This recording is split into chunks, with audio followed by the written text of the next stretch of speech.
Grande figure de l'art abstrait français, Geneviève Haas, c'est d'abord une couleur, le bleu.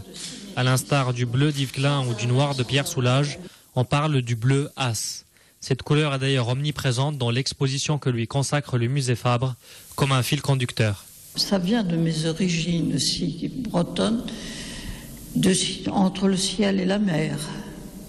Et en plus de ça, c'est une peinture de méditation. Alors le bleu s'accorde très bien avec ce genre de choses. C'est balayé. Ça s'en va dans l'espace.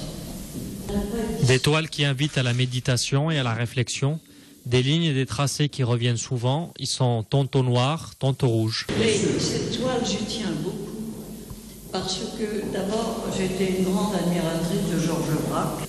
Sur les 22 œuvres exposées, 4 sont inédites et sortent directement de l'atelier de l'artiste, un privilège dont ne se prive pas le musée Fabre. Mais c'est un travail qui dépasse un petit peu les catégories traditionnelles de l'art, de la figuration, de l'abstraction. C'est vraiment un travail tout à fait personnel qu'elle a conquis très rapidement, puisque la plupart de ses toiles représentent son travail depuis la fin des années 40, mais surtout après des toiles des années 70, 80 et même des années 2000, toutes récentes, avec ces bleus qui sont un peu sa marque de fabrique. Cette exposition est la première étape d'une tournée des grands musées français qui verra Geneviève Haas s'exposer au Centre Pompidou à Paris.